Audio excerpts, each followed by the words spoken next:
Welcome to Framework. And I am one of the hosts of Framework, John, and with me is the other host of Framework, Al. How are you today, Al? I'm great, man. We're getting into one of the big ones here on the Bioware Omnibus that we've been doing for God knows how long, 2 years probably.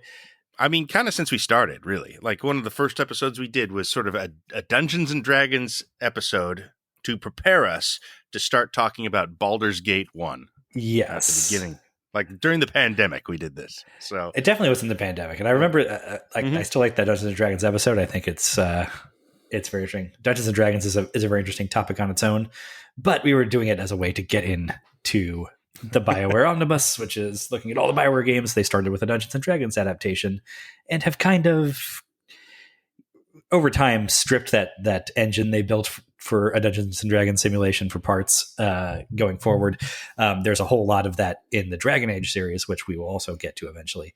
So Mass Effect, along with Jade Empire, are the biggest like deviations from that traditional, Dungeons and Dragons top-down, very crunchy point and click style of RPG. This is them. They're trying to branch out and blend an RPG with a shooter. Mixed effect. We're pretty far afield at all from that. I mean, ultimately very successful. I think this is a fantastic game. Oh yeah. Okay. Yeah. I would say it's a fantastic success as a game, as a shooter. It's well, it gets there. I think. This is the first Mass Effect we're talking about today.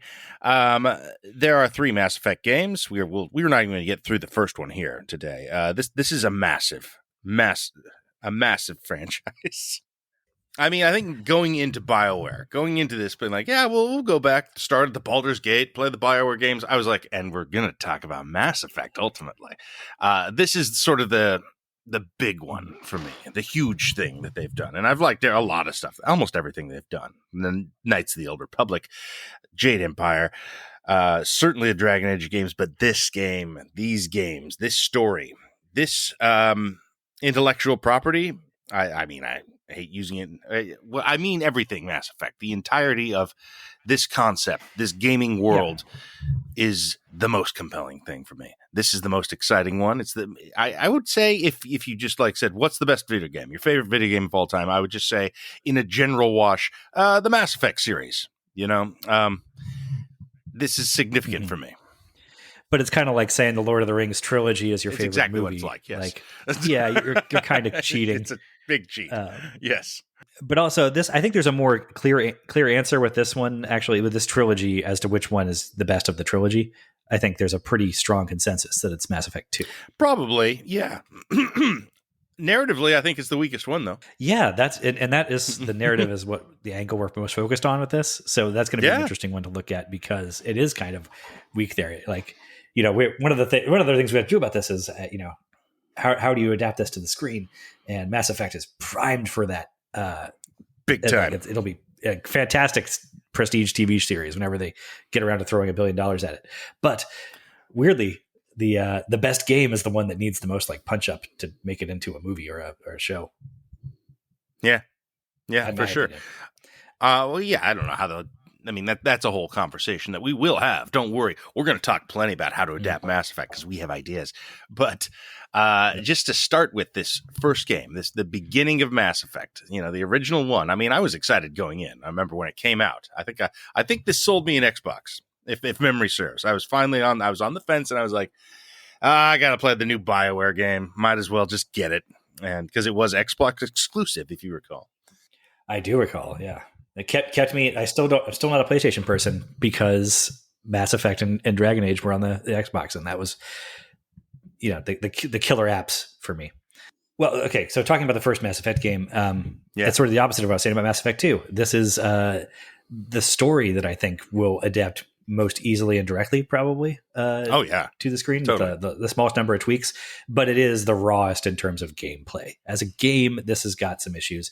Even now, I'm replaying it now in the Legendary Edition. They sort of remastered the whole trilogy and put all the DLC together, and they have done a lot of gameplay tweaks to Mass Effect 1. But it still is, the engine is still unrefined to a large degree, particularly the shooting. It's the shooting in the inventory are the big things. Yes. We'll talk about the Mako in a subsequent episode. Yeah. And they get that stuff really refined by 2 and 3, but it's still quite a drag. I mean, let's just talk about the gameplay for a bit, I guess. Here, you have to make your character. You choose between 6 classes, which are a soldier, which is just you get to use all the weapons however you want, and then you can do an adept, which is the like Mass Effect's version of a Jedi or a wizard that uses. I guess it is magic powers. Yeah. And then an engineer, which is somewhere between Mass Effect's version of a cleric and a thief. They have tech powers, which are some more technology based, but really just play as a different branch of magic. Engineer, the one character type I've never done. Never bothered with the engineer. Yeah. Sorry, those are the base things, and then the other 3 are combinations of those 3. There's Vanguard, which is halfway between a soldier and an adept, an infiltrator, which is what I played in my original playthrough.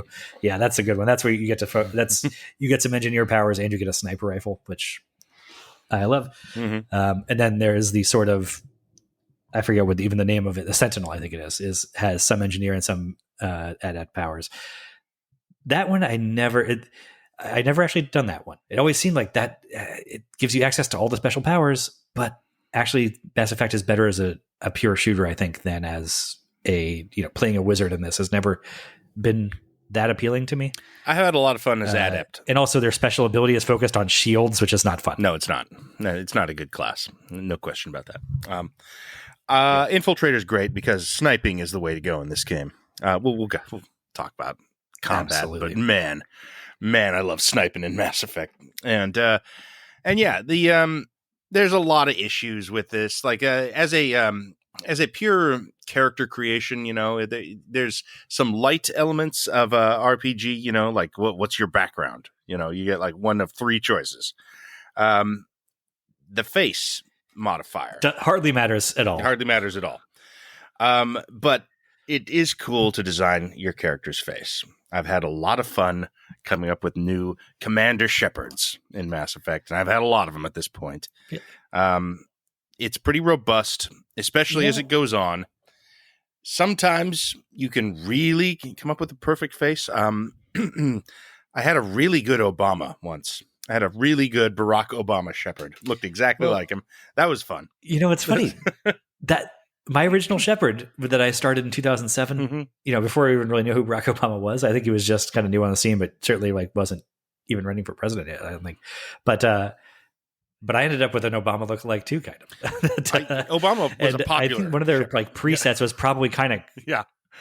I feel like one of their presets was kind of close to that, and I did do some mild tweaking, give him a little scar here, chin tuck there, or whatever the hell it might be. But I think it's funny that we didn't really know each other back then, but we ended up with more or less the same Shepard from the character creator. I think it was a pretty popular Shepard, to be honest. I mean, if you think when this came out, what it was 2007, and people were still playing it for the next 3 years before 2 came out, I would say, that's kind of when everyone thought the future was looking good, like we had an opportunity there. We thought like, oh, we're on an upswing. W's gone, man. We got it. Look at it. Hope and change. It's coming. And so there was a lot of optimism in the world for a moment. And yeah, so I suspect there were a lot of good Shepards. For me, it wasn't a conscious thing. I didn't notice it until I was starting booting up Mass Effect 2. I'm like, man, he does look a lot like the guy. Mine was straight up, how much like Obama can I get this to look? The character creation thing is interesting to me, though, because it feels like when I watch like YouTubes of like speed runs or like pro gamer stuff, like hardcore video game people are very into tweaking the character creator and making like silly faces and goof arounds with their characters. Not just for Mass Effect, but like across any game that I see. Yeah. And I never do any of that. I hardly do any tweaking. No. If I do any tweaking, it's like I'm playing XCOM and one of the, they randomly generate what they look like and they come out looking too goofy, then I'll tone them down a little bit. Oh, no. So there's not like in hot pink shorts and a mohawk and no shirt. Cause I'm like, you don't look like you're ready for battle, sir. See, I kind of just go with the presets here. I don't, Yeah, okay. I get the I goofiest kind of stick to the looking. presets. No. I've had guys. I mean, look, I've certainly tried a shepherd that looked as much like me as possible. That was fun. Obviously, you want to try that out once. I've done the I don't do weirdest that. looking goofy. Nah, not me. The ugliest shepherds I can make. I've had those. You know, the ones who look like monster people. Those are fun. And this is I'll do this in any video game. You know, I'll put a lot of time into the character creator to make them look as absurd as possible and reality breaking as possible. I have a lot of fun with that. My XCOM squad, ridiculous. So if I see an XCOM YouTuber, that's they always have the most ridiculous looking people. Everybody's got a top hat or whatever. A cigar and a monocle. But do you do like a complete playthrough with your monster shepherd? I have, yeah. I mean, I've played this game a lot. I think I've gone through Mass Effect, the entire series, about 5 times at this point. The last how old is this? Almost 15 years more. Yeah, more than 15 years now. Yeah. Yeah. Well, okay, you're not obviously not including Andromeda in this series. I'm obviously not including Andromeda. Yes, it doesn't count. No, it doesn't count. Yeah. Although I had a pretty monstrous looking character in Andromeda, that's for sure. Well, I mean, especially okay, in XCOM, I understand because you're not really; those people aren't talking. And here, like, there's so many like dramatic scenes that you're. That's right. Yes, that your Freakazoid Shepherd is going to be. Well, we're talking like the 4th playthrough here. You know, we're talking like let's see what an asshole I can be playthrough. Okay. You know, how many bad choices can I survive? How many of these guys can I get killed on the suicide mission in Mass Effect 2? You know, like once you've seen what the game has to offer, you want to kind of put it through its paces and create memorable moments with your monster person. You know, where you don't fix the thing and you just have glowing red evil eyes. I mean, this is only I'm doing right now. I started 2 playthroughs. I'm doing like a female Paragon and a male Renegade. And I don't know if I'll keep that up all the way through the end. We'll see. It might slow me down too much. Well, I'd be interested which one you gravitate towards.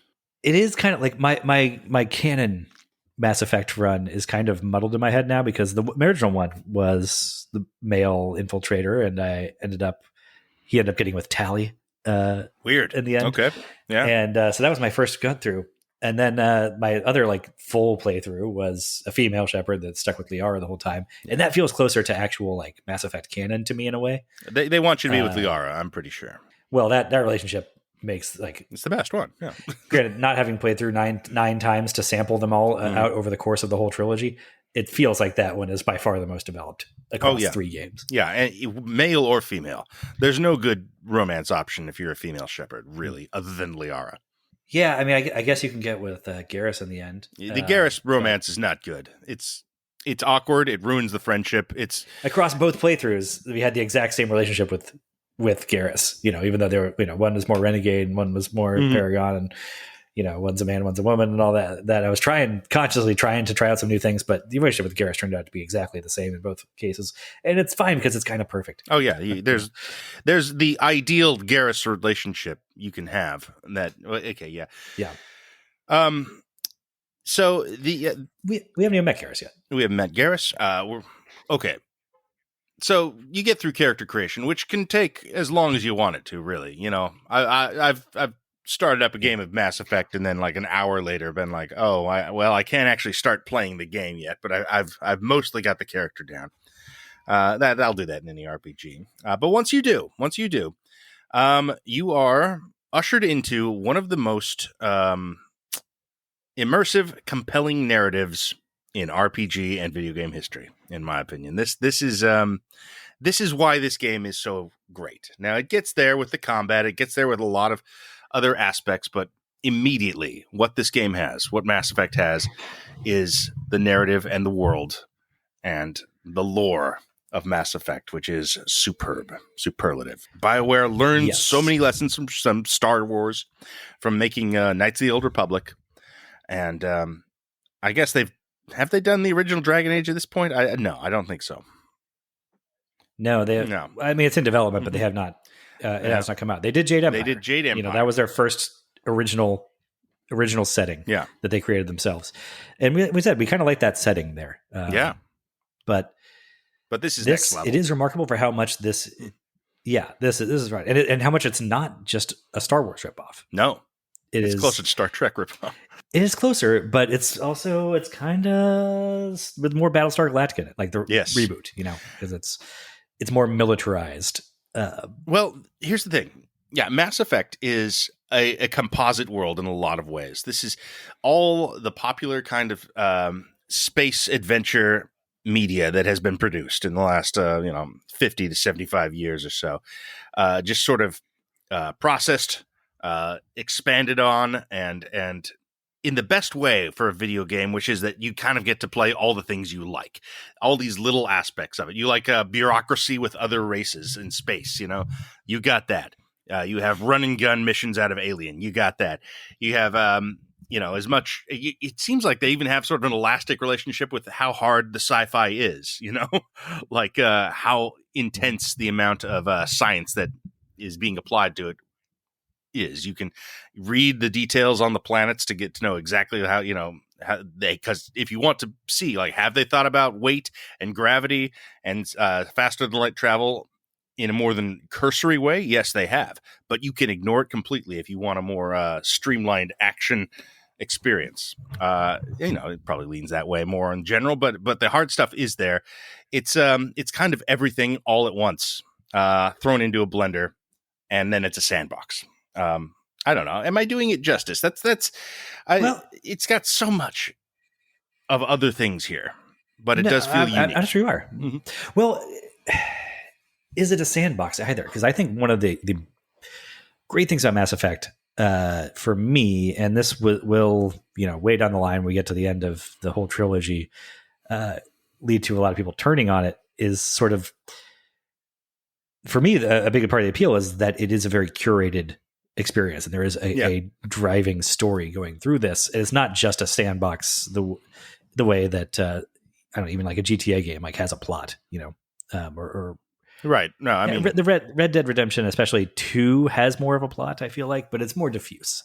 There is, especially this first Mass Effect, there is a driving goal pushing you, and they find room for you to do exploration and open world side mission stuff, but it's not just a wide open. I mean, I'm sure that Mass Effect 4 is probably going to be a full blown MMO, which will be sad for me because that's not at all what I want from Mass Effect. I like this. The great thing about this for me is, yes, it's a video game, but it's also a lot like playing a movie, which is also kind of what I always have wanted from video games, is the ability to play a good movie. Well, that's the secret. That's what it is, I think. And it is, it's exactly something I've always kind of wanted in a video game up until this point, and no one has quite pulled it off yet.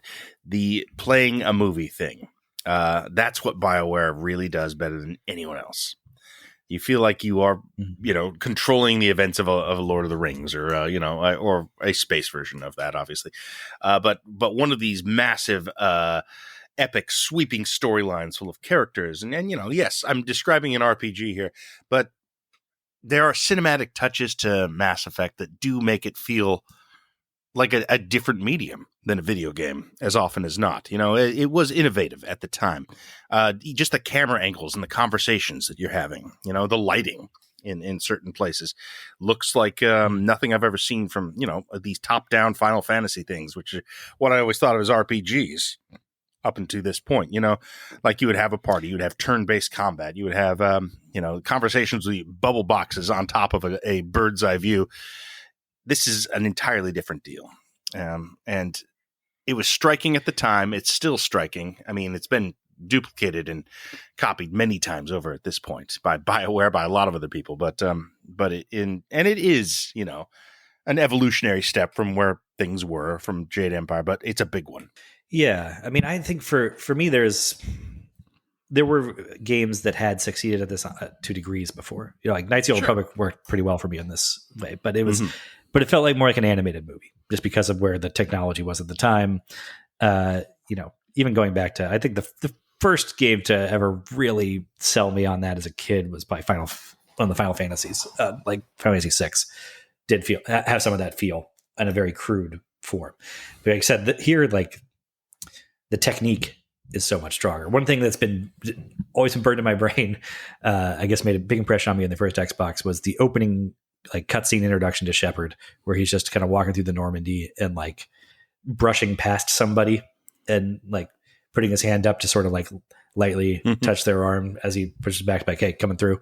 And just like the body language of that at the time felt like a big leap forward in like the animation. Like nobody in the Knights of the Old Republic engine could do a movement that naturalistic. Now I've seen that opening 35 times and I like know the beat coming and see it there precisely. And it feels a lot more, programmed to me. But, that right from that opening cutscene, it's always like, oh, we are in a different type of movie now. We've kind of transitioned almost to live action from animated movies. Yeah. And I mean, obviously it has more in common with animated movies but it doesn't feel sure. It has anime stuff too going on. Joker's an anime character. All these characters, kind of have their base in, like, you can see the influences very clearly. But we're starting a game now, and it starts with a lot of conversation, if I recall.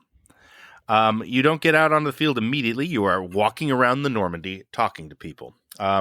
The Normandy, of course, is the main ship, the Mass Effect story. It is the Millennium Falcon or whatever. It's your main mode of transportation. The Enterprise. The Enterprise, yeah. And it is a ship that you get very familiar with over the course of the series in, whatever version of it exists.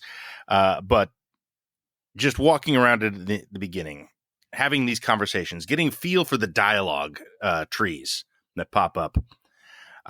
Nothing better. I mean...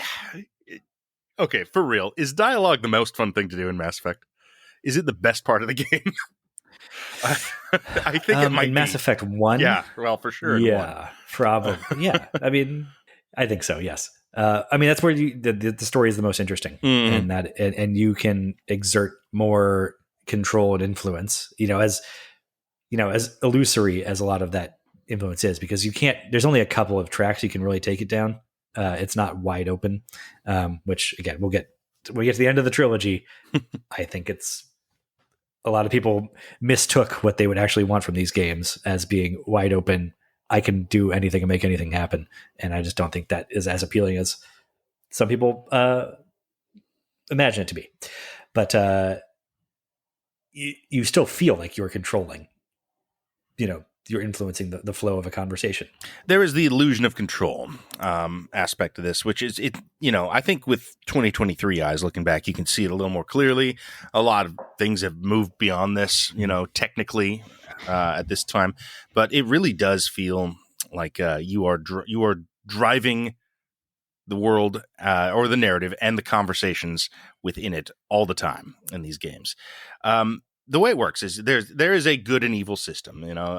Top right is good, bottom right is evil on the character wheel. Evil is not even the right word. It's sort of good or mean more than they're called. Yeah. Well, it's, I don't know. It's compassionate or ruthless. They use the words Paragon and Renegade. Paragon is marked as blue and Renegade is marked as red. So you have those options and then like a neutral one. Yeah, and a lot of times they're not that different. No, and that's some, a knock people have put on this, that even sometimes when they show you 5 or 6 different dialogue options, there's really only 3, and the person you're talking to doesn't react that differently to them anyway, so it doesn't drastically affect how the storyline plays out, except in certain big story mission parts it does. But that's been a knock on this. That's how will come over time. To me, that's never held that much water, because my standard is not, oh, I really want to be able to make this game play out 16 different ways, because I'm going to play I'm going to play a 30-hour game 16 times all the way through. I don't know. It's really that I want I want my first playthrough to feel like natural, that things are happening because of what I said or what I did, and that the things I said and what I did doesn't feel like it's like working against what I told it to do. It creates the illusion the first time through that I am affecting how things go, and that's really what's important. The 5th time through is a difference. That illusion is so compelling, though. I feel like this game, everyone really has a strong relationship with their Shepard. It really feels personal.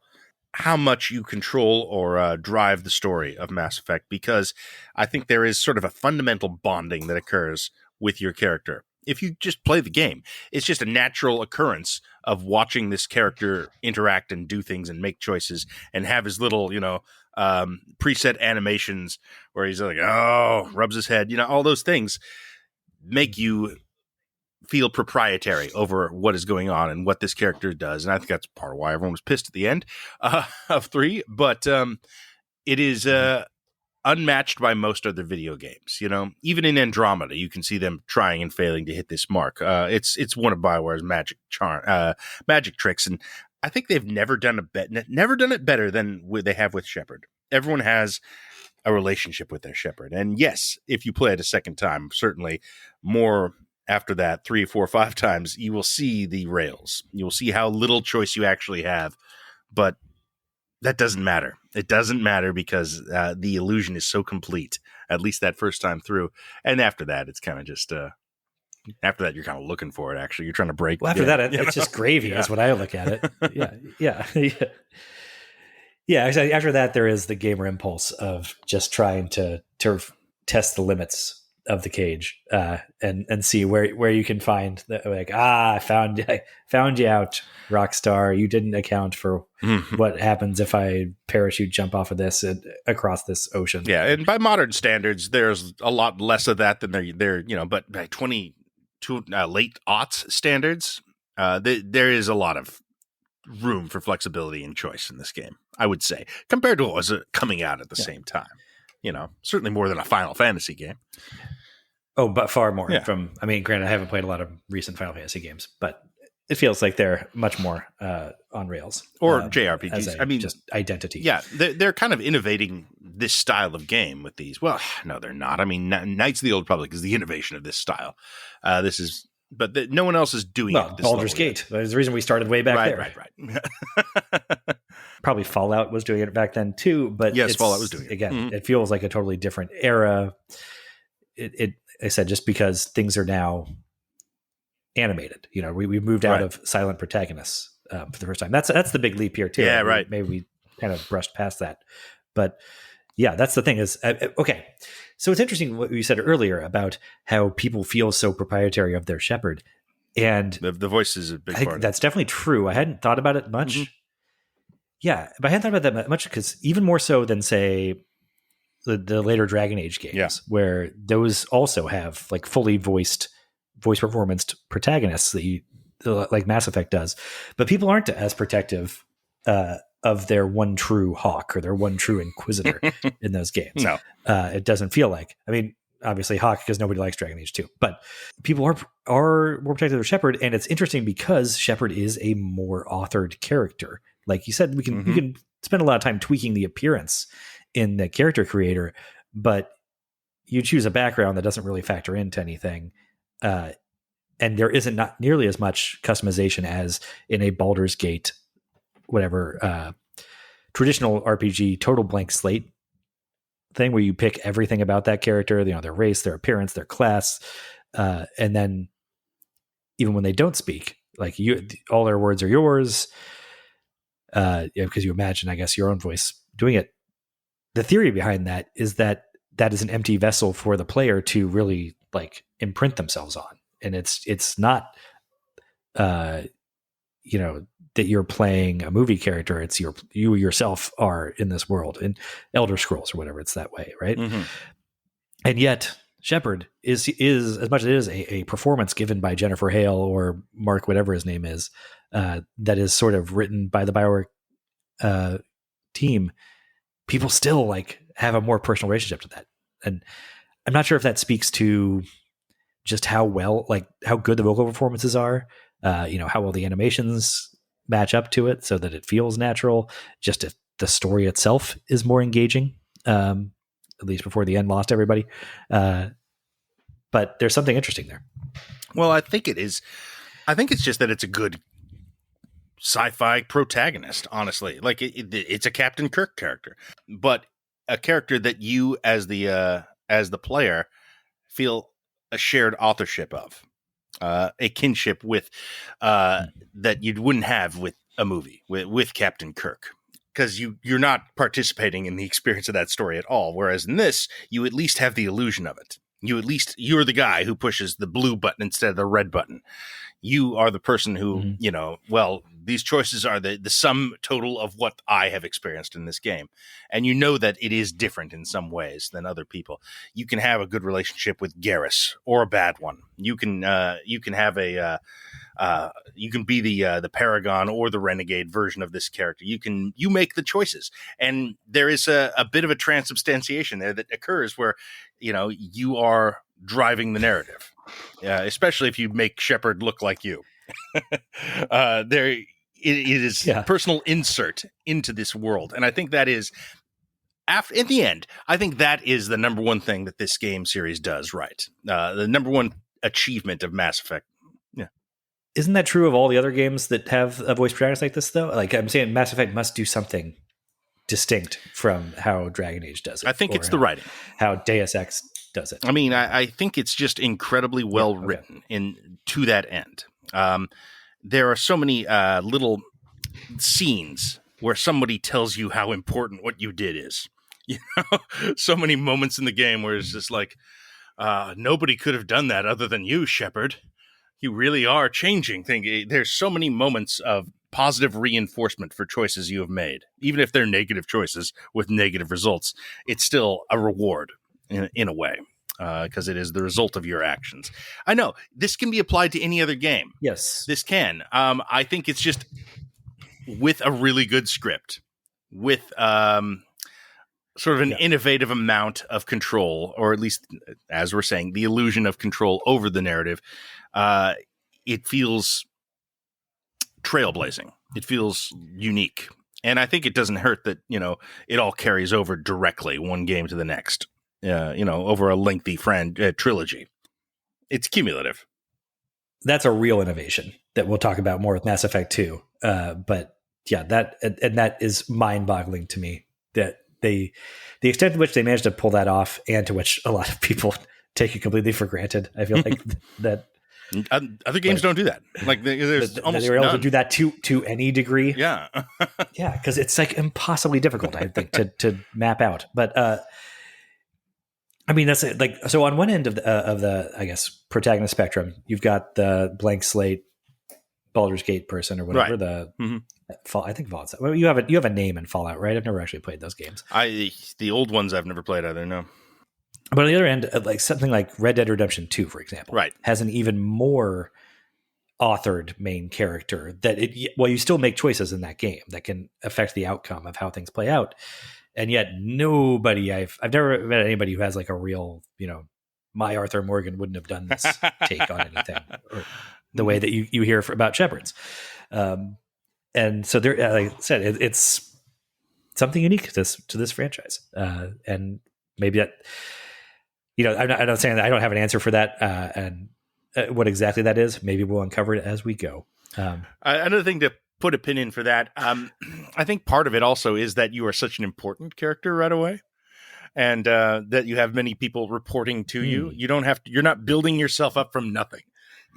In Mass Effect, you are always the commander. Interesting. You're the guy with whom the buck stops from the start, and everyone sort of defers to you and asks what you think right away. You don't have to earn that in game. You start that way. That is true. I never thought about that actually until now.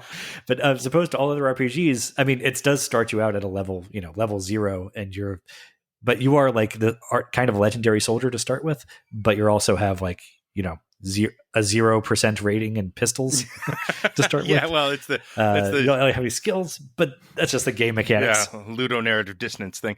But he is one of the greatest human beings that ever lived before you take control of him. Commander Shepard. He is already, the exemplar of humanity in a galactic context. Like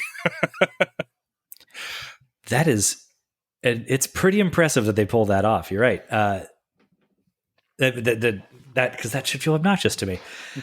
So as you start out on, like you said, you are not a nobody. You're not a grunt on this ship. You are the second in command of this ship. You have Captain Anderson is your voiced by the great Keith David, who we've been talking a lot about lately on this podcast. And in my opinion, one of his great roles. I think this is like top 5 Keith David roles. Commander Anderson from the Mass Effect series. He's wonderful. You could be forgiven as an actor of Keith David's caliber in 2007 for phoning in a performance in a video game. He doesn't do that. So kudos to him. You get the sense maybe that like BioWare were big Keith David fans. I could see that. If you're the type of person who would create the Mass Effect universe, you're probably a John Carpenter fan at the least. I mean, the music, my God, the music, especially in this first one, is just like the most John Carpenter synth score ever. It's pure Carpenter synth. The Mass Effect theme. Yeah. God, we keep finding other tangents to go off of, but yeah, the music is fantastic. Yeah. Just the opening like menu music is so great. And the galaxy map music that's just it's a type of space music, it's got to feel kind of ethereal and a little like empty, but not like, but it's filling the space with something. And it's ones, I think that the tracks are called Uncharted Worlds, and I forget what the other one's called, but they're iconic in their own way. They pop up occasionally, moments of great like discovery in the story, and man, it fucking works. But okay, all right, we can't go off on music for very long. Right. We're still in the opening scene of the story. That's right. So you're the second in command of this ship, and you're already a soldier of great note. And you are being considered to be the first human to join the elite Spectre unit this is basically the 00 agents of Citadel Space. And this is now 40 minutes into here, the first time we're mentioning Citadel Space. By the way, it's 200 years in the future. Humanity has recently made contact with a group of alien races that inhabit the rest of the galaxy that are pretty far advanced. I mean, they're more advanced than us, but I guess on a galactic scale, they're all very close to our level of development. Convenient that. Well, it's a narrative that's part of the story. It's there for a reason. Yeah, I know. That's what I'm saying. I was putting it in quotes. Like, it is convenient for Star Wars or Star Trek world-building purposes if all the alien races are more or less on equal footing technologically. If we ever meet aliens in our own universe, I'm sure it will not be that way at all. Mass Effect has that as a thing that will actually play into the overall narrative of the story in a very interesting way, a very cool way. But we won't get to that for a while either. So they're called the Citadel races, all these other alien races collectively, because they all came together through this giant space station, the Citadel, which is an ancient artifact that actually is, nobody knows exactly how old it is. The first races that found, started exploring the galaxy found this, and it was the hub of a series of mass relays, which are these other giant alien artifacts scattered throughout the galaxy that you can do faster than light travel from one relay to another and to the Citadel. And that is what allows all the galaxy to be connected through this technology, which the alien races sort of stumbled upon, didn't really invent themselves, but they found this. And the way we found the rest of the aliens is we found one of these Mass Effect relays outside of our solar system and got connected to it, met all these other races, got into a brief little war with one of the races, the Turians, because that's, of course, how we would do things. And but at the beginning of the game, that's been settled. Yeah, First Contact War. Great name. Just great lore. That dumps you into the lore right away, and I'm just like, yes, First Contact War, Turians. Oh, this rules. Yeah. Yes. So this is, humanity has been connected to the rest of the races for, I don't know what it is, 40 or 50 years at this Something point. Like that, yeah. Maybe less even, 20 to 40 years. And we're settled our initial beef, are kind of being taken in, not fast enough by humanity's standards. We think we should be bigger and more important in their little United Nations they have going than we are. But a bunch of the other alien races that have been around longer think that we're jumping the line and actually are moving faster than we should. And that's the source of a lot of the political tension in the galaxy. But the Citadel is run by the Council races, which are the three main alien races, the Turians, which we mentioned, which are sort of I guess they're kind of like lizard people, but not really. I mean, the cool thing about them is that they're designed to be like a completely different.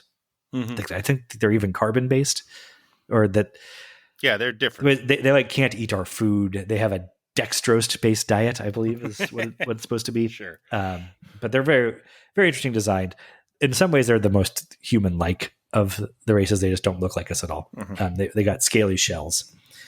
But they're about human scale. And then you have the Solarians, which are like skinny lizard, like gecko looking people that talk really fast, have a shorter lifespan than us.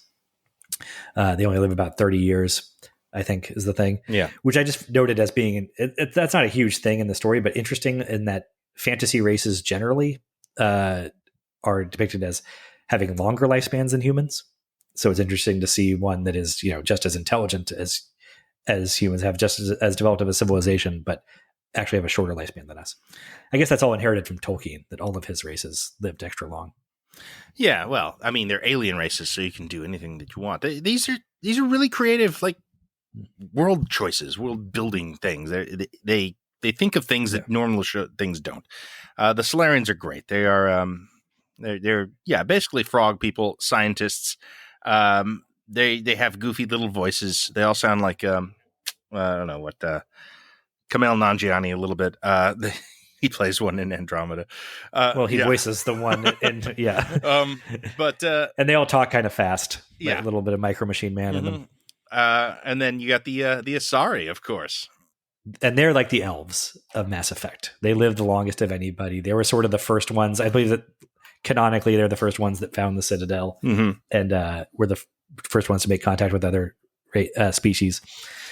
And they all present as attractive blue women with like kind of head tentacles on their head instead of hair, kind of but octopusy. Like not Twi'lek tentacles. It's appealing. Yeah, it's more contained. Yeah. Now, have you? And again, there's a lore reason for that comes up later. Did you have I uncovered the brief bit of lore about at the Solarian bachelor party? I believe is where this comes out. That all Asari look like the race that is beholding them. Yeah. So the Solarians, to the Solarians, they look like Solarian women, which is just they look attractive. That is mind blowing. Like the ramifications of that actually are insane. Like, what do they actually look like? What do they look like to themselves? Unclear. Never know. That is a mystery of Mass Effect, and great lore and scary. There's a lot of scary lore like that you don't kind of, if you poke at it a little, it has terrifying implications, including that. Oh, and that's a little bit that does have terrifying implications on the side. When we get to towards like the third act of this game, there's really really overt Lovecraftian terror stuff. I can't wait. On, at the end of this game and into the next ones. But the other thing about the Asari, the reason why they look different to each race, part of the reason anyway, is that they are the only race that can like reproduce with any other race. Yeah. So like they have more Asari, but each Asari is sort of like half another race. Although you wouldn't know that to look at them. They can mate with each other. Obviously, they had to become a spacefaring civilization, but that is it comes up later on, sort of frowned upon within their society. It's looked at almost as like marrying your cousin, I guess. But those are the three big like races that are in charge of the galaxy, basically. And the other one that's big, like in terms of involvement in this game, is the Krogan, which, you know what, we'll get to the Krogan in the course of the plot here pretty shortly. So we'll talk about them a little later. Now we're back on the ship. Okay. Yeah. So okay. That's just the Commander Shepard is being considered. Yes, that's the world building. Commander Shepard is being considered to be given like 00 agent status with the council, which make him sort of an above the law spy at large with free reign to run around the galaxy and kind of do whatever he wants. And that's a big step forward for humanity. So it's kind of hush hush that he or she, I suppose, is being considered for this. And so Captain Anderson lets you in on this as you're going to this colony. Says, we've got this guy, this other Spectre on board, this Turian agent, 006 is here to evaluate you for admission into this program. And he's a Turian, so the whole crew is kind of suspicious of him. That's what a lot of your conversations revolve around in that opening scene. But you're on your way to this colony, which it turns out is under attack by a ginormous purple octopus-looking spaceship of a type no one's ever seen before. Well, there are Geth. By that and by the Geth, which people have seen before, are sort of Mass Effect's version of the Borg, I suppose. They are a race of robots created by one of the other particular alien races we'll get to shortly. They rebelled against their masters, as sci-fi robots are wont to do, and had a war. And then eventually that war led to the Quarian race of aliens, which we will have yet to meet, being exiled from their home planet. And the Geth sort of withdrew to one section of the galaxy, which is kind of closed off from the rest. And nobody, much like the Cylons at the beginning of Battlestar Galactica, I guess, no one's kind of seen or heard for them in 50 years or so. But it's part of the reason why there are kind of strict rules against developing artificial intelligence in this setting. Turns out to be a pretty major theme of this story. Oh, okay. We still artificial intelligence. Yes. Yeah. As it turns out, but yeah, basically they're evil robots. But not at first. No, they're just evil robots. Yeah. On this first mission, they are cannon fodder. Yeah. They are the things you can shoot with impunity throughout this whole first game. So we set down on this planet with our team, which includes Caden Alenko, the classic sort of Bioware first companion, kind of a drip character. Caden is kind of uniquely. He is the Sentinel class for this game series. There's always the boring guy that you start with, but Caden is uniquely dull, I would have to say. One of the few misses on the Mass Effect roster. There is some interesting stuff in his background about biotics and how they work. Biotics are people who use that's the class was called adepts. Mm-hmm. Space magics. That they use the magic. They're the Jedi. And how that sort of developed, but the personality is so drippy that a lot of people probably don't even get to the more interesting background stuff with him because he's kind of a drag to talk to. I can't imagine actually romancing him. But he's sort of important. We've talked about this before, that the reason why you have this sort of bland personality to start with, I think, in these games is that you need somebody who's going to help you get into the game, but whose personality is not strong enough that they're going to force you into making any hard decisions, or not going to lock you into any big decisions about how you're going to play your character right off the bat. So that's a thing. Also, he's the Sentinel class, which means he's got biotic and engineer powers. So you're kind of covered there a little bit, even if you didn't choose to either of those classes. Which I didn't. You said we talked about the infiltrator being the way to go. I played infiltrator and a soldier as my classes, and it's weird. It's funny to me that a soldier in this is such a viable class. I would never pick just a straight up fighter in Baldur's Gate. You know what I mean? That you always want some of those powers, the straight up melee class. You want one of them in your party, but you don't want that to be your main guy. Usually, they usually are the most boring. Yeah, I find soldier boring. I think Mass Effect's actually gameplay system is really good. Well, the combat's rewarding and fun. The advantage of soldier here, the soldier gets to use all you carry on 4 guns at all times, no matter what. It's just, if you are one of the other classes, you're locked kind of into using 1 or 2 of them that you can actually be any good at. The soldier can be good at any of them, and you can switch between them in real time in a pretty smooth way, which I find actually makes the soldier as fun to play as the more specialized classes with the magic powers. More so, especially in Mass Effect 2 and 3. Well, I mean, in 2 and 3, you can just use the shooting's fun enough that doing it.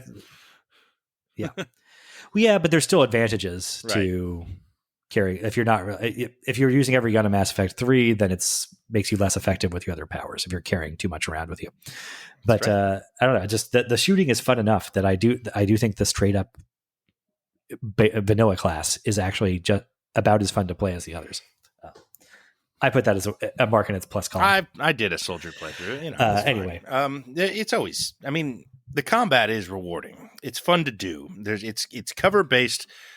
Shoot down a hall. What do they call it? The Gears of War style, I guess. Yeah, that's sort of the most famous version of this. But it's not as polished as that. It kind of gets there, I think. I don't know. It's balanced by also like incorporating the role playing elements into it. So you still can. You have a squad that you can control their actions to a degree, and there's a pause system in it that you can pause in the middle of a firefight and assign like, okay, use this special ability now. And I don't find that I actually spam that very much. No. Not doing actually that much pausing once I get into the combat, which I think is a good sign. It's kind of a holdover from when maybe they weren't sure if this was going to be like a turn-based combat system or not. They were going to be able to pull off a real-time shooter. It's nice to do it. It's a nice thing to pull up your radial and be like, okay, could you hit them with a pole, a magic pole, yank them up in the air, and then I can shoot them. Sometimes you'll make a move like that. It's usually not necessary. The AI is pretty good, handles it on its own, and these aren't difficult games. Per se, you don't really have to get into the weeds with it. Or maybe I've just played it a lot. I found that Legendary Edition is, yeah. Well, I found Legendary Edition seems to be a lot easier than I recall from my earlier playthroughs, and probably for the better. I remember the first Mass Effect game, especially that 1 and 2. I have a thing where if I'm playing a game this much, I'd really want to. I can't. I have to do it on the hardest difficulty, and I have a hard time turning down the difficulty, but the highest difficulty in Mass Effect 1 and 2 were not particularly well balanced. I didn't feel like, especially 1, I remember being a thing where it seemed like the way they made it more difficult was just that they cranked up every enemy's health to like 1 billion. Yeah, it's not fun. To the point where you could just like run up to a standard pirate enemy and unload your, high-end assault rifle directly into their face until it overheated, and you'd only taken off like half their health. And like that is more difficult, but it's not any more fun. It's not more rewarding. And they've toned that down. This is time to mention maybe the heatsink combat system in the first game, which is unique. Oh yeah, that's true. No bullets. I mean, there's bullets, but there's no ammunition in Mass Effect 1. There's a really cool lore reason for it. If you read the Codex, which is that the way future guns work is they basically just take a chunk of metal and shave little particles off of it and shoot them through the air at supercharged speeds, so they function as bullets.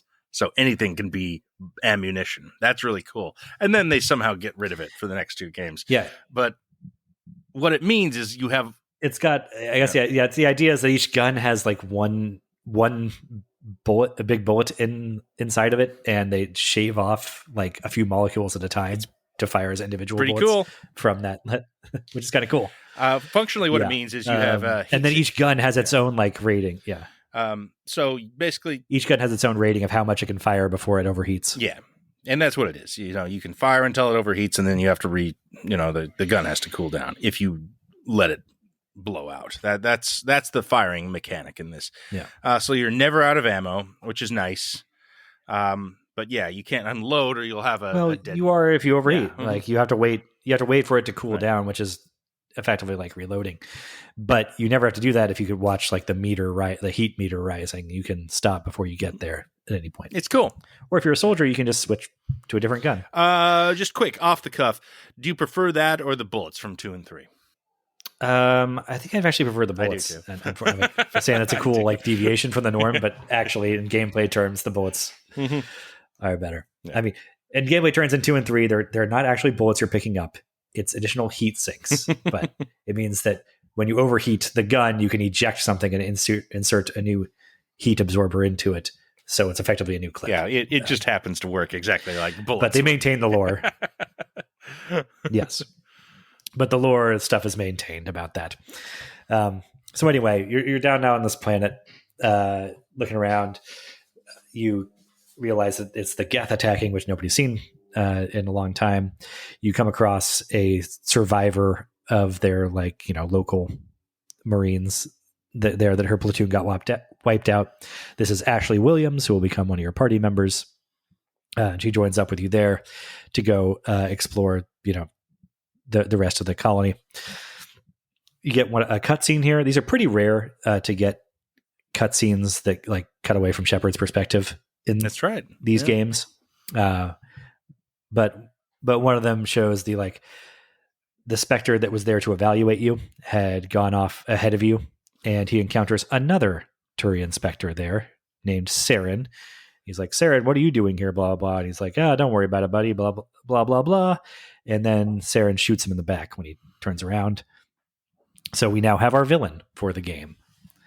Is this sort of rogue agent that is working with the Geth robots. Yeah, I mean, this is like an evil James Bond. As is anytime you have an elite society of assassins, there will always be turncoats. Yes, I mean, yeah, of course you got you have Superman. He eventually has to find some evil Kryptonians that he can fight. That's somebody on their level. So we keep working through the colony there, and Saren takes off with his giant alien purple spaceship, Sovereign, and they leave a bomb behind to well, we don't know that yet. I don't think that's the name of his ship. Yeah, I'm not sure if when we learn that. Maybe not till the end of this game, like till the third act. No, anyway, you find out earlier that his ship is named Sovereign. That's all you know at that point. Oh, do you? Okay. Yeah.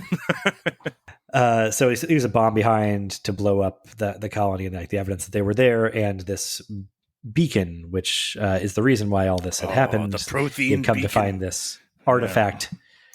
Yes, it's an artifact of the Prothean race, which is... Okay, do we have to talk about Protheans now, right? Yeah. There's so much lore. It's the best. Hope you like lore, Mass Effect. Well, they're a race that went extinct. Yes, they're a race of aliens that went extinct before any of the current aliens that we interact with now came about. Yeah, the smart progenitor race that built everything and then disappeared without a trace 50,000 years ago. What could be going on with the Protheans? That's right. The mystery. So they found a trace at this colony. They found a trace, which is this Prothean machine, which Saren was very interested in and wanted to blow up. He's like accessed it somehow in a sort of like mystical looking way of like, floated into the air in front of it. And then he took off and said, blow it up to the Geth.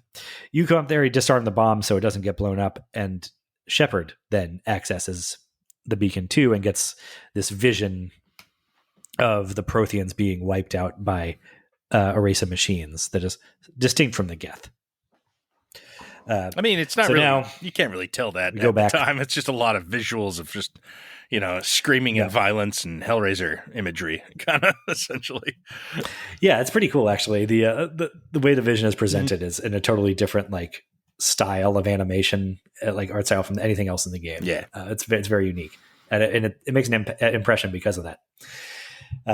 But we go back to the ship to debrief with our captain, and he says we're going into the Citadel, home base for the whole galaxy, to tell the United Nations Council about this and about Saren. Now we get on to the Citadel, which is yes, and the fact that Saren is a traitor. There's a rogue Spectre. Yeah, we go to meet the council on the Citadel, which is the hub of all the capital of the whole galaxy. We'll probably talk about that in more detail at some point. But when you first meet with the council, they don't believe you that Saren is a bad guy because he's, he works for them and you're an outsider that's still being evaluated. So you get turned away and you have to try and track down some evidence that Saren is actually bad. And so we have to do some missions on the Citadel where we explore around. We chase down a gangster he's connected to, and that leads us to a Quarian. So this is, I think, the clunkiest plotting in the game, which overall is plotted pretty well. Mm-hmm. But as your first trip to Citadel here, tracking down this dirt on Saren, it's very like you go from here to here to here, and you pick up a new crew member here and here and here in each step, and it feels a bit rushed and a bit neat. That these first people you meet Garrus finally, who is our Turian homeboy. He is a member of like the police on the Citadel who was investigating Saren, but his investigation. Yeah. Yes, he's his investigation got shut down, but so he wants to help you find the dirt on Saren. he points you towards this gangster.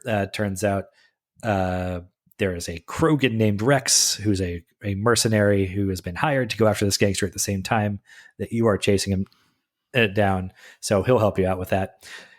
Rex is your, typical barbarian characterization in, like we talked about Black Whirlwind and Jade Empire, or sort of HK-47 in the KOTOR thing. He's the just kill everybody member of the party, and will back you up no matter how violent you get. And he's a Krogan, which is another important race in Mass Effect. There's another race, and they're basically dinosaur people, yes. I guess you'd say, sort of Klingons culturally. Warrior race that yes. They're monster people basically, but they have a lot of martial beliefs and a lot of war is the best. There's nothing better than proving yourself in combat and the smell of killing. Those guys. That's the Krogans, and they have a lot going on, as we'll get to. They do. I didn't mention them before because they are not one of the ruling races of the Citadel. Although actually, yes, they're more important to this story than the Solarians are not that involved in Mass Effect 1. But their backstory is that the Solarian, so I don't know what this is, a couple centuries before humanity came along, there was a race of alien kind of bug things. The Rachni. Called the Rachni that were, which we'll beat more of them later too. But they were sort of overrunning the galaxy and threatening to take over the whole thing. And they're gross bugs with psychic powers. And the war was not going so well for the Citadel races. So the Solarians kind of accelerated they knew about the Krogan already. Krogan hadn't quite gotten to the point where they found their own mass relay and made contact on their own, like humanity did. But the Solarians said, you know what, these people, they're very violent as a race. They're very hardy. They're great, shock troopers. Yeah. So we're going to draft them into our war with Arachni and make contact with them prematurely. And so they did that. The Krogan kind of won the Arachni wars for the Citadel races. Then they start rebelling on their own. There's the Krogan rebellions, which get put down. And as part of getting the Krogans in line under control, the Solarians invented the genophage, which part of the problem with the Krogans is not just are they super big and strong and very hard to kill. They also breed incredibly rapidly, sort of amphibian fashion, where they lay clutches of eggs. And the genophage was sort of a mass sterilization project, which infected them with a thing where only 1 out of every 1,000 Krogan births is actually lives and grows up. And that's a pretty rough hand to be dealt. Yeah, and not proper sterilization either. The children come to term. They still get pregnant. It's just that 1 in 1,000 or only 1 in 1,000 actually live after being born, which is fucked up. Yeah. That is fields of dead babies, basically. Very. The Krogan are not happy about this, but they're also so sort of violent and warlike, and their whole culture is about just destroy your enemies. They're kind of well, we did lose this one, so it's kind of fair play, but also fuck you. It's kind of messed up even for our standards. It's a cultural atomic bomb, essentially. That they're just reeling for 200 years from the effects of this, and that it's a major part of the Mass Effect story. Is this thing, the genophage? Yes. And it's cool. It's kind of unique. Oh, it's wonderful. I have not encountered that in a bunch of other fantasy stories. This is some of the best shit, honestly. This is but for great sci-fi adventure storytelling and theoretical kind of like moral plays. This is the best of Mass Effect, the genophage narrative. But for immediate purposes, Rex the Krogan just helps you hunt down this gangster who then points you towards a Quarian, which is the race of people that invented the Geth. They are now a migrant people because they don't have a home planet of their own. They live in a big fleet that kind of. We'll get back to them. I guess that's sort of sort of shades of the Romani people, perhaps, or the tribes of Israel. So there's some Jewish diaspora stuff going on with the Quarians. A little bit. I don't know. Yes. There's no immediate race that you can transpose to any Mass Effect. It would be kind of probably problematic to do so, but there's certainly shades of a lot of things that have happened. And that's to the good. Oh yeah. That these races feel like their own cultures and not just transpositions. Like we get to Dragon Age, it's going to be pretty clear. Like, okay, this country is France, this country is Spain, Yeah. this one's England. But but it's to the best that the Mass Effect world building is not that one to one. But the Quarians thing is that they have weak immune systems, so they have to like be in sort of containment suits everywhere they go. There's also another race of like smaller dwarf people, the Volus, that have their own containment suits that are a lot bulkier.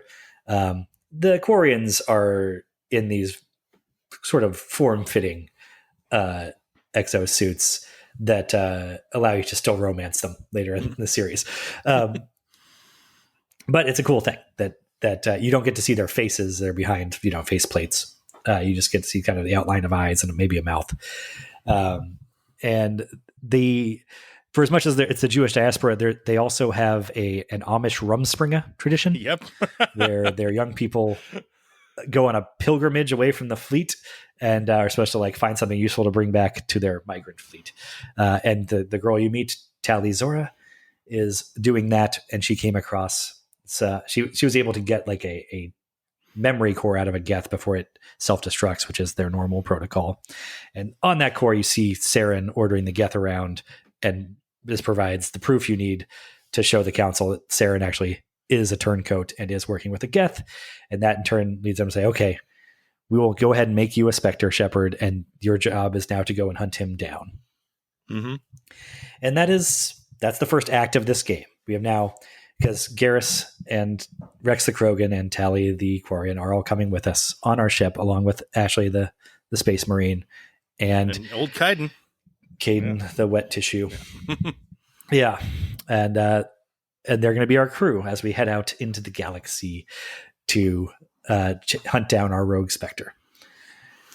That's a lot of world building, a lot of table setting. I think that's maybe enough for one episode. Yes, but can we talk about our boys a little bit? Can we talk about the team just a touch here? There'll be time for the rest later, but yeah, like okay, that's all the plot we're doing. That's it for plot. Now it's on to character, which is as good, if not better. The characters, some of the best in video games here. I don't know, who's your immediate favorite of the companions in Mass Effect 1? And if it's Liara, we'll talk about her later. But of the 5 that we have here. I don't know. Everybody in Mass Effect 1 is really improved upon by subsequent games. Yeah, that's true. I think, because I don't remember loving Garrus my first time through this game. Where his thing in this game is that he's jealous of your Spectre status, which because it means you don't have to follow protocols. And as a police officer, he was a maverick renegade who was always getting his captain was always shutting down his attempts to bring down the crime syndicates or whatever. Yeah, it is sort of his narrative in this game to be just like it's a really good vocal performance. Mm-hmm. So Garrus might be the favorite, like in the long run. Oh, for sure. Yeah, and Tali, I think Tali's great in the next game. Kaiden doesn't get better later. No, but I think either. Spoilers, but yeah, it's fine. Kaiden doesn't necessarily make it to the next game, but if he does, then the events that he like.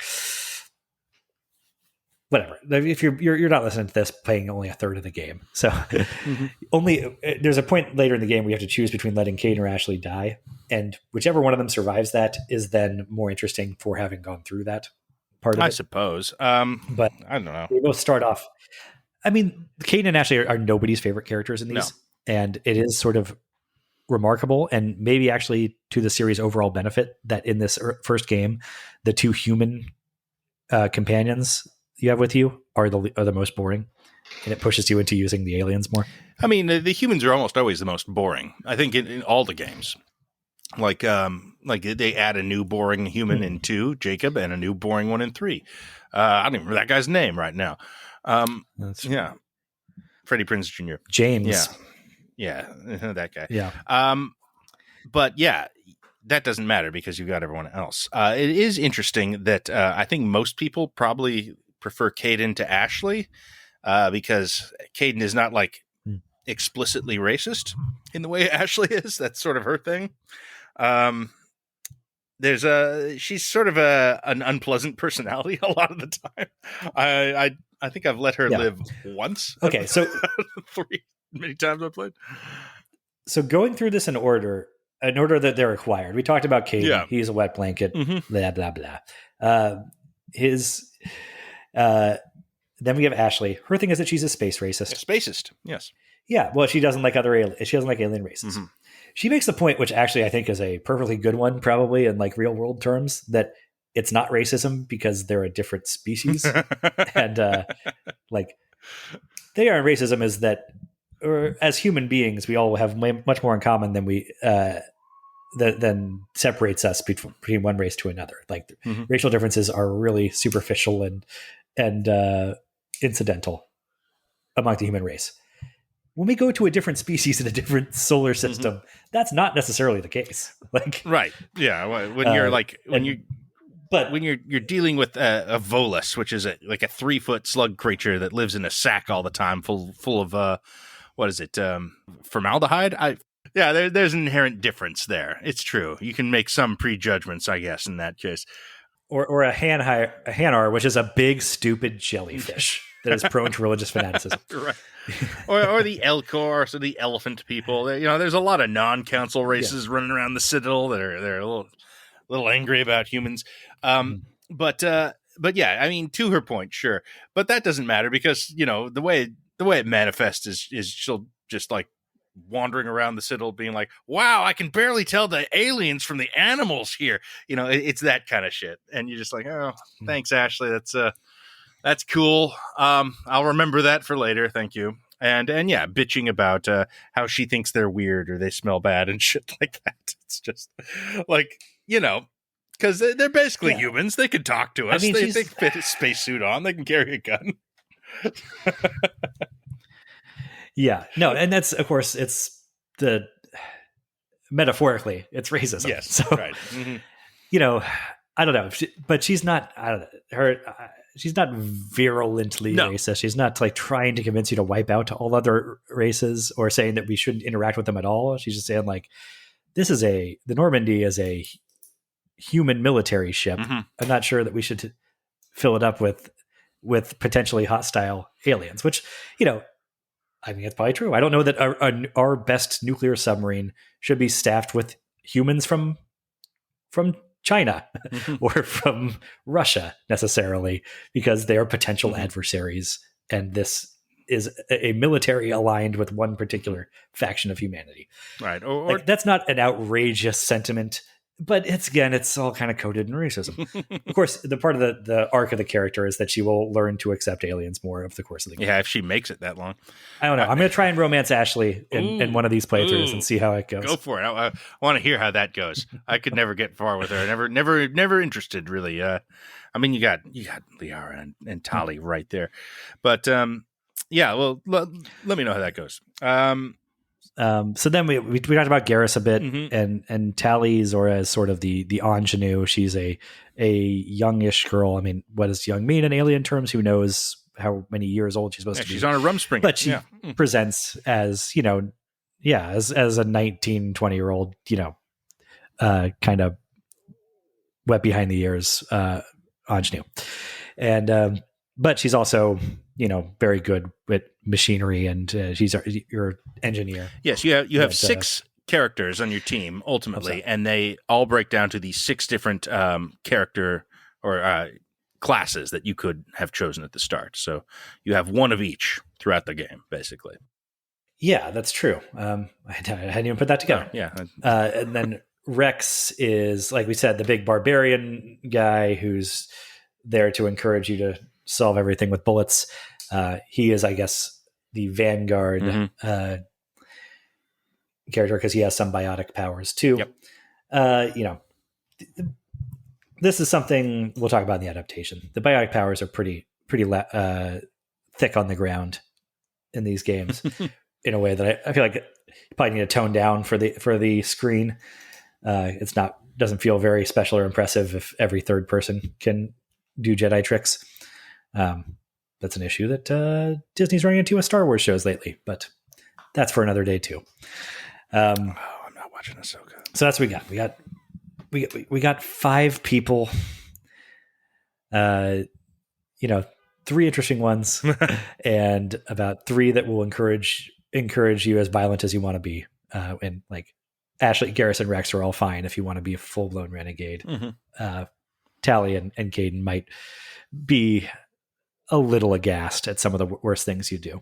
Like I said, just Tally and Garrus will get a lot better in future games. And this one, I'd say they're at their most basic. They're least interesting. Yeah, everything is. I mean... but Rex is struggling with all that Krogan shit. Like, the world building, I mean, I think you can tell just by listening to this episode, or, probably knew going in, the world building is exceptional, exemplary, kind of the main appeal and draw initially. Like, that at first glance with the game, that's the stuff that really grabs your attention, and you're just like, oh, look at all this shit. Look at these relationships that have been, thought through and created to kind of work together within this setting. We haven't barely talked about the Citadel, which is an incredible video game setting.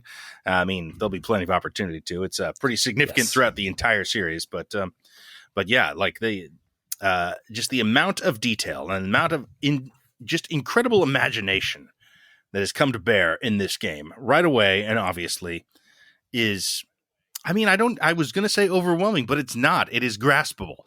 Like it invites you in. Like you want to learn about this. You're interested in checking this out. I don't know how nerdy you get with it, but I'm like the kind of guy reading every codex entry. Just I want all the details. I don't read the individual planet summaries, but I have read all the codex entries. I read all the codex entries in most of the planets in 2007, and I don't look at any of them since then. But I remember a lot of the gist of things. And you're right. Like we spent like an hour, it feels like, going over backstory, lore, just listing alien races and their deal is. This presents much more organically. We probably only went over 3 or 4 hours of gameplay here, and a lot of that's running around shooting stuff. And it's stuff that you want to do. These other races pop up pretty organically. I said the ones that are going to be your party members feel like they're sort of thrown at you very quickly in the course of one little quest line that isn't that long. But just in terms of getting to the Citadel and saying, oh, what's that? That's an Elcor, and I can talk to him. He looks interesting. Yeah. And you can learn a little bit about the Elcor. Spend 10 minutes with you see the Keepers around there, which are Jesus, yeah. Yeah. We didn't talk about that. There's a whole race of mantis bugs that maintain the Citadel that were just there when people arrived and will not speak to anybody. And no one knows really what their deal is or why they're doing what they're doing. If people try and examine them, they have self-destruct. And another one is sort of like generated from somewhere deep in the Citadel. It's a weird thing. Like that is a fantasy concept that doesn't hold up to a lot of hard sci-fi scrutiny. We'll probably circle back to that at some point, but they're just sort of the way they're strewn around the Citadel as you're walking around. You can go investigate them and find out what their deal is, or you can just walk right past them if you want to get on with the story. And the story is getting on pretty fast, despite how long it took us to get through the first 3 beats of it. Yeah. So we're going to finish this up here. We can talk about this at length, obviously, and will. There'll be more on Mass Effect coming. I think next time we're going to talk about the major missions of this game. Right? That's the plan. Yeah. Now we're in the open world section. Yeah. Go see what's going on with the Thorian, or with the matriarch. What's her name? Liara. Yeah, and Liara. Benezia, yes, of course. So that'll be next, and I guess we'll talk about the Mako as well, the infamous Mako, and the general structure of the game. Oh yes. Okay. So we're in it, man. Mass Effect. Rip the Band-Aid off. We're going. Okay. Yeah. We made it. The most meaningful video game of my life, I would say, the Mass Effect trilogy, as I kind of indicated earlier. Okay. Probably, though I feel like when I'm playing Dragon Age, it eclipses Mass Effect as my favorite, and then when I pick up Mass Effect again, it jockeys back into the position. Yeah, it's imperfect. But overall, they're both imperfect. Those things. They are, but the Mass Effect has a complete story and complete trilogy in a way that Dragon Age currently does not. Yeah, and it has a more complete piece. I think it's a more impressive piece of work. I would ultimately give it the edge. Absolutely. Although, God, I love Dragon Age as well. Yeah, well, more of that on the way, though, man. I think next year is the 4th Dragon Age, right? We're not going to get through all these before then. Yeah, and supposedly Mass Effect 4. There is a Mass Effect 4, sir. There is. Yeah, I know. Andromeda. And I said it's probably going to be a multiplayer like World of Warcraft type thing or something. And they're making Mass Effect 4, like not Mass Effect Andromeda 2, but Mass Effect 4. I know, whatever that's going to be. God, I don't even want to speculate at this point. I'm speculating that it's going to be a very online thing where you have to pay very like grindy, and it's going to be awful. Is what it's going to be. It's not going to be a proper. It's not going to be a proper Bioware game. And look, if I'm proven wrong, then great. I'll be happily surprised. But I think it's going to be more like Anthem than. Oh, because that worked out like so well for him. Because well, I don't know where the business going. I guess financially, I think it did. Anthem was a disaster. Anthem was a huge bomb, man. Oh, I don't know. All right, what about Destiny then? Whichever one actually made all the money. Oh God, okay. I didn't play any of them, so it doesn't matter. All right, well. Anyway, that's all right. That's a downer ending. Well, there's plenty of good Mass Effect first, though. Lots, in fact, tons. So we'll talk about that next time. And thank you for listening.